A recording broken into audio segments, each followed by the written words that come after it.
Сулайман Теңирдин курмандык чалынуучу жайынын жанында бүткүл Ысрайыл жыйынынын алдында туруп, колдорун асманга көтөрдү.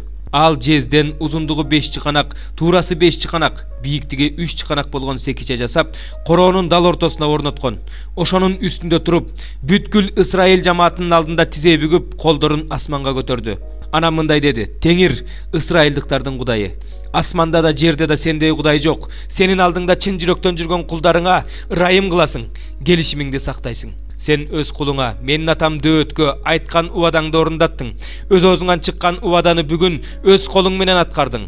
Теңир, Ысрайылдын Кудайы, өз кулуң менин атам Дөөткө, сен менин алдымда, менин мыйзамдарым боюнча кандай жүрсөң, сенин уулдарың да ошондой жүрсө, сенин тукумуңдан менин көз алдымда Ысрайылдын тагында отурган адам үзүлбөйт, деп айткан убадаңды эми аткара көр. Эми Теңирим, Ысрайылдын Кудайы, өз кулуң Дөөткө айткан сөзүң ордунан чыксын. Чындыгында Кудай адамдар менен жерде жашамак беле. Сени асмандардын асманы батыра албайт. Ана мен курган ибадаткана батыра алмак беле. Бирок Теңирим, Кудайым, өз кулуңдун сыйынуусуна, суранычына назар сал. Сенин алдыңда сыйынып жаткан кулуңдун сыйынуусуна жана өтүнүчүнө кулак сал. Өз ысымыңды орнотом деп убада берген ушул ибадатканадан күн түн дебей көзүңдү алба. Ушул жерден сыйынган кулуңдун сыйынуусун ук. Өз кулуңдун, өз элиң Ысрайылдын ушул жерде сыйынган сыйынуусуна кулак сал. Өзүң турган жерден, асмандан кулак сал. Кулак сала көр, ырайым кыла көр. Ким өз жакынына каршы күнөө кылса, аны ант бер деп талап кылышса, ал сенин ушул ибадатканаңда, курмандык чалынуучу жайдын алдында ант берсе, сен асмандан угуп, өз кулдарыңа өкүм чыгар, айыптууну кылган күнөөсүнө жараша жазала, айыпсызды актыгына жараша акта. Сенин элиң Ысрайыл сенин алдыңда кылган күнөөсү үчүн душман тарабынан талкаланганда, сага кайрылып, сенин алдыңда күнөөлөрүн мойнуна алып, ушул ибадатканада сага жалынып сыйынганда, асмандан алардын үнүн угуп, өз элиң Ысрайылдын күнөөсүн кечир, аларды өздөрүнө, ата-бабаларына өзүң берген жерге кайра алып кел. Сенин алдыңда кылган күнөөсү үчүн асман жабылып, жамгыр жаабай калганда, сен аларды моюн сундургандыктан, алар ушул жерде сенин алдыңда күнөөлөрүн мойнуна алышканда, күнөөлөрүнөн баш тартышканда, сен асмандан уга көр. Өз кулдарың менен өз элиң Ысрайылдын күнөөсүн кечир, алар баса турган жакшы жолду көрсөтүп бер, элиңе өзүң мурас кылып берген жерге жамгыр жаадыр. Жер үстүн ачарчылык, же жугуштуу оору, же ысык шамал, же коңур дат оорусу, же чегиртке, же курт кумурска каптаганда, же душман аларды өз жеринде кысымга алганда, же кырсык жагандайдыр бир дарт каптаганда, бир киши же бүткүл Ысрайыл эли башына түшкөн кырсык менен кайгысын сезип, бул ибадаткана жакка колдорун сунуп, сыйынган ар бир сыйынуусун, ар бир өтүнүчүн асмандан, өзүң турган жерден ук. Күнөөсүн кечир, ар кимге жүргөн жолуна жараша тиешесин бер. Анткени сен алардын жүрөгүн жакшы билесиң, адам баласынын жүрөгүн билесиң. Ата-бабаларыбызга сен берген жерде жашап турганда, өмүрү өткөнчө сенден коркушсун. Сенин жолуң менен жүрүшсүн. Атүгүл өз элиң Ысрайылдан болбогон бөтөн жерлик адам да сенин улуу ысымың үчүн, сенин сунулган колуң үчүн, сенин күчтүү билегиң үчүн алыскы жерден келип, ушул ибадатканада сыйынганда, өзүң турган асмандан ук. Бөтөн жерлик адамдын сенден сураганынын баарын аткар. Сенин ысымыңды жер жүзүндөгү бүт эл билсин. Өз элиң Ысрайыл сенден корккондой, сенден бардыгы корксун. Мен курган үй сенин ысымың менен аталганын бардыгы билсин. Сенин элиң өзүң көрсөткөн жол менен душманга каршы чыкканда, сен тандаган ушул шаарды жана сенин ысымыңа арнап мен тургузган ибадаткана жакты карап сыйынганда, сен асмандан алардын сыйынуусун, өтүнүчүн ук, аларга керектүүсүн бер. Алар сенин алдыңда күнөө кылганда, анткени күнөө кылбаган адам болбойт. Сен аларга каарданып, душмандарынын колуна салып бергенде, аларды алыс же жакын жерлерге туткундап кетишкенде, алар туткунда жүргөн жеринде күнөөсүн түшүнүп, өзүңө кайрылып, биз мыйзамсыздык кылып күнөө кетирдик, биз айыптуубуз деп сыйынганда, алар туткунда жүргөн жеринде чын жүрөгүнөн, жан дилинен сага кайрылып жалынганда, сен алардын ата-бабаларына берген жерге, сен тандап алган шаарга, сенин ысымыңа арнап, мен курган бул ибадаткана жакка кайрылып сыйынышканда, ошондо сен асмандан, өзүң турган жайдан алардын сыйынуусун, сураган өтүнүчүн ук, аларга керектүүсүн бер. Өз элиңден сенин алдыңда кылган күнөөсүн кечир. О Кудайым, ушул жерден көзүңдү алба, ушул жерде сыйынган сыйынууларга кулак сал. Эми Кудай Теңир, өзүңдүн үйүңө, сенин кудуреттүүлүгүңдү көрсөткөн келишим сандыгың турган жерге кел. Кудай Теңир сенин ыйык кызмат кылуучуларың куткарылууну кийишсин. Сенин ыйыктарың сенин ырайымга кубанышсын. Кудай Теңир, өзүң майлаган адамдан жүзүңдү бурба. Өз кулуңду өткө ырайым кыл. 5 бөлүм. Исанын Машаяк экендигине ишенген адам Кудайдан туулган. Ким Кудайды сүйсө, ал Кудайдан туулгандарды да сүйөт. Эгерде Кудайды сүйүп, анын осуяттарын аткарып жатсак, анда Кудайдын балдарын сүйүп жатканыбызды билебиз. Кудайды сүйүү деген анын осуяттарын аткаруу кыйын эмес. Анткени Кудайдан туулган адам дүйнөнү жеңет.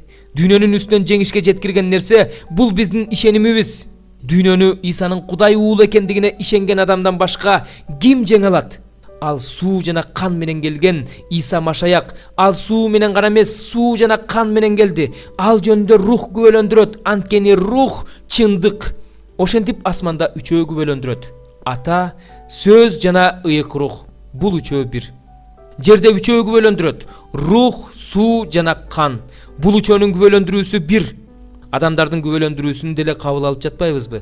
Адамдардын күбөлөндүрүүсүнөн Кудайдын күбөлөндүрүүсү жогору эмеспи? Анткени бул өз уулу жөнүндө күбөлөндүргөн Кудайдын күбөлөндүрүүсү. Кудай уулуна ишенген адамдын күбөлөндүрүүсү өз ичинде. Ал эми Кудайга ишенбеген адам Кудайды жалганчы кылган болот. Анткени ал өз уулу жөнүндө күбөлөндүргөн Кудайдын күбөлөндүрүүсүнө ишенген жок. Кудайдын күбөлөндүрүүсү болсо бул: Кудай бизге түбөлүк өмүр берди. Ал өмүр анын уулунда. Ким Кудайдын уулуна ээ болсо, ал өмүргө ээ. Ким Кудайдын уулуна ээ эмес болсо, ал өмүргө ээ эмес. Кудайдын уулуна ишенүү аркылуу түбөлүк өмүргө ээ болгонуңарды билишиңер үчүн мен муну силерге Кудайдын уулуна ишенгендерге жаздым. Анын алдында кандай кайраттуулукка эебиз?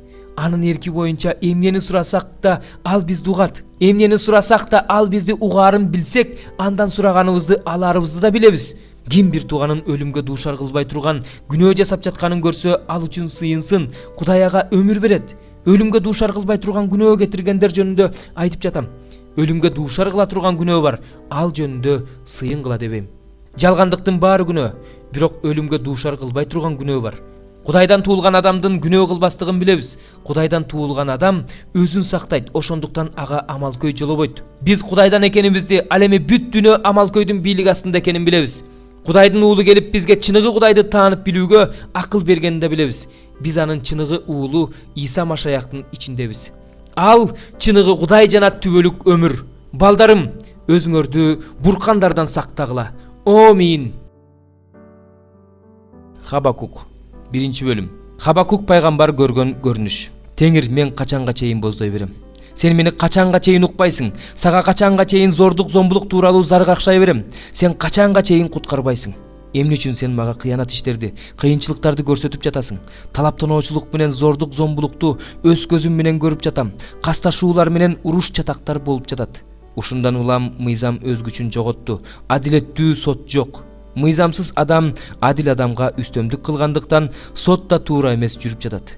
Башка элдерге көз жүгүртүп, кунт коюп карагылачы. Ошондо силер абдан таң каласыңар, анткени мен силердин күндөрүңөрдө бир иш жасайм. Эгерде ал жөнүндө силерге айтышса, ишенмек эмессиңер. Анткени мен каздимдерди, жерди узун туурасынан аралап жүргөн, ырайымсыз жана жүгөндөлбөгөн элди, өздөрүнө таандык эмес айыл кыштактарды басып алууга көтөрөм. Ал коркунучтуу, каардуу эл, анын өкүмү да бийлиги да өзүнөн чыгат. Анын аттары илбирстерден күлүк, иңирдеги каршкырлардан ыкчам. Анын атчан аскерлери ар тарапка чапкылашат. Анын атчандары алыстан келишет. Жемине шукшурулуп келип тийген бүркүттөй болуп учуп келишет. Алардын баары талап тонош үчүн келишет. Ал алдыга умтулуп, кумдай сансыз адамдарды туткундап кетет. Ал падышаларды шылдың кылат. Төрөлөр анын күлкүсүнө айланат. Ал бүт сепилдерге күлөт. Курчоо жалын үйүп, аны каратып алат. Ошондо ал текеберденет, жаалданып ары бери басат. Анын Кудайы өзүнүн күчү. Бирок менин Кудай Теңирим, менин ыйыгым эзелтен бери эле сен эмес белең. Биз өлбөйбүз. Сен Теңир аны сот үчүн койгонсуң. Менин асказоом, сен аны жазалаш үчүн дайындагансың. Сенин таза көздөрүң кыянат иштерди карап тура албайт. Сен мыйзамсыздыкты карап тура албайсың, бирок эмне үчүн сен кыянат иш кылгандарды карап турасың? Эмне үчүн сен мыйзамсыз адам өзүнөн адилеттүүрөөк адамды жутуп жатканда унчукпайсың? Эмне үчүн сен адамдарды башчысы болбогон деңиз балыктарындай, жерде сойлоочулардай кылып таштап салдың? Ал алардын баарын кайырмактары менен сүйрөп чыгып, тор менен кармап, балык кармаган торлоруна чогултуп жатат. Ошон үчүн кубанып, салтанат куруп жатат. Ошон үчүн өз торуна арнап, курмандыктарды чалып жатат. Балык кармаган торуна арнап, жыпар жыттуу зат түтөтүп жатат. Анткени алар аркылуу анын үлүшү майлуу, тамак ашы мол. Эмне, ал өз торун ошон үчүн бошотуп жатабы? Ошон үчүн элдерди аёсуз уруп согуп жатабы? 20-бөлүм. Bir günü İsa ibadetxanada eldi okutуп, жакшы кабар айтып жатканда, башкы ыйык кызмат кылуучулар, мыйзам окутуучулар жана аксакалдар келишип, "Сен муну кайсы бийликтин негизинде кылып жатасың? Сага бул бийликти ким берди?" деп сурашты. İsa аларга мындай деп жооп берди: "Мен да силерден бир нерсени сурайын. Мага айткылачы, жакандын чөмүлдүрүүсү Кудайдан болду беле, же адамдарданбы?" Алар өз ара, "Эгерде Кудайдан десек, анда эмне үчүн жаканга ишенген жоксуңар?" деп айтат. Эгерде адамдардан десек, анда эл бизди ташпаран калат. Анткени алар жакандын пайгамбар экенине ишенишет деп акылдашышты да, кимден экенин билбейбиз деп жооп беришти. Ошондо İsa аларга, "Мен да силерге муну кайсы бийликтин негизинде кылып жатканымды айтпайм" деди. İsa бул үлгү насаат аңгемени элге айта баштады. Bir адам жүзүм багын отургузуп, аны жүзүмчүлөргө тапшырат да, өзү узак убакытка башка жака кетет. Жүзүм багынын жемишинен берсин деп, өз убагы келгенде жүзүмчүлөргө бир кулун жиберет. Бирок жүзүмчүлөр аны сабап, куру кол кетирип жиберишет. Ошондо ал башка кулун жиберет. Бирок аны да уруп, кордоп, куру кол кетирип жиберишет. Жүзүм багынын ээси үчүнчү кулун жиберет. Бирок жүзүмчүлөр аны жарадар кылып кууп жиберишет. Ошондо жүзүм багынын ээси, "Эмне кылсам? Сүйүктүү уулумду жиберейин. Мүмкүн аны көрүп уялышар" дейт. Бирок жүзүмчүлөр аны көргөндө өз ара, "Бул мурасчы, жүргүлө аны өлтүрүп салалы. Ошондо анын мурасы биздики болот" дешет. Ошентип алар аны жүзүм багынын сыртына чыгарып өлтүрүп салышат. Эми жүзүм багынын ээси аларды эмне кылат? Ал келет да жүзүмчүлөрдү өлтүрүп, жүзүм багын башка бирөөлөргө берет. Муну угуп тургандар болсо, "Кой, андай болбой эле койсун" деп жиберишти. Ошондо İsa аларды карап, "Анда ыйык жазуудагы куруучулар жаратпай койгон таш бурчтун негизи болуп калды. Ал ташка жыгылган адам өлөт. Ал эми ал таш кимдин үстүнө түшсө, аны басып өлтүрөт" деген сөздөр эмнени билдирет деди. Башкы ыйык кызмат кылуучулар менен мыйзам окутуучулар İsa'нын бул үлгү насаат аңгемеде өздөрү жөнүндө айтканын түшүнүшкөндүктөн, ушул учурда ага кол салууга ниеттеништи. Бирок элден коркушту. Алар İsa'ны көзөмөлгө алып, адил адамдай көрүнгөн өз кишилерин жашыруун жөнөтүштү. Аны сөзүнөн кармап, башчылардын жана соттун колуна өткөрүп берүү үчүн алар андан, "Устат, сенин туура сүйлөп, туура уктарыңды билебиз. Бет карамалык кылбайсың, Кудайдын мыйзамдарын туура уктасың. Кандай дейсиң? Биз Рим падышасына салык төлөшүбүз керекпи же жокпу?" деп сурашты. İsa алардын жаман оюн билип, "Мени эмнеге сынап жатасыңар? Мага 1 динарийди көрсөткүлөчү. Мунун бетиндеги сүрөт менен жазуу кимдики?" деди. Алар "Падышаныкы" деп жооп беришти. İsa аларга, "Андай болсо, падышага тиешелүүнү падышага, Кудайга тиешелүүнү Кудайга бергиле" деди. Ошентип алар İsa'ны эл алдында сөзүнөн кармай албай, анын жообуна таң калып унчукпай калышты. Ошондон кийин өлгөндөр тирилбейт деген саддукейлердин кээ бири келип, ага мындай суроо беришти: "Устат, Муса пайгамбар бизге эгерде кимдир бирөөнүн бир тууганы бала көрбөй көз жумса, анда башка бир тууганы анын аялын алып, тукумун уласын деп жазып калтырган. 7 бир тууган бар эле. Биринчиси аял алып бала көрбөй көз жумду. Ал аялды экинчиси да алып баласыз өттү. Аны үчүнчүсү да алды. Аны 7 бир тууган тең алып баласыз өтүп кетишти. Баары өлгөндөн кийин аял да көз жумду. Өлгөндөр тирилгенден кийин ал кимисинин аялы болот? Анткени аны 7 тең аялды калган болчу." İsa аларга мындай деп жооп берди: "Бул дүйнөдөгү адамдар аял алышат, күйөөгө тийишет. Ал эми тиги дүйнөгө барууга ылайык деп табылгандар тирилгенден кийин үйлөнүшпөйт, турмушка да чыгышпайт. Алар ал жакта өлүшпөйт, анткени периштелерге окшош болуп калышат. Алар Кудайдын балдары, анткени алар өлгөндөрдүн арасынан тирилишкен. Өлгөндөр тириле тургандыгын Муса да жалындаган бадал жөнүндөгү аңгемеде айткан. Ал жерде Теңирдин Мусага, "Мен Ыбрайымдын, Ысхактын, Жакыптын Кудайымын" дегендиги айтылат. Кудай өлгөндөрдүн эмес, тирүүлөрдүн Кудайы, анткени ал үчүн бардыгы тирүү." Муну укканда кээ бир мыйзам окутуучулар, "Устат, сен жакшы айттың" дешти. Ушундан кийин алар андан бир нерсе суроого батын албай калышты. Анан İsa аларга мындай деди: "Эмне үчүн Машаякты Дөөттүн уулу деп айтышат? Дөөт өзү Забурда мындай деп айтпады беле? Теңир менин теңириме мындай деди: "Мен сенин душмандарыңды бут алдыңа жыкканга чейин менин оң жагыма отур." Демек Дөөт аны теңир деп атаган болсо, ал кантип анын уулу болсун? Бүт эл анын сөзүн угуп жатканда, ал өзүнүн шакирттерине мындай деди: "Узун кийим кийип жүрүүнү, эл жыйылган жерлерде алик алууну, синагогаларда алдыңкы орундарда, тойлордо төрдө отурганды жакшы көргөн мыйзам окутуучулардан сак болгула. Алар жесир аялдардын үйлөрүн талаптан ошот, эки жүздүүлөнүп узакка сыйынышат. Алардын жазасы оор болот."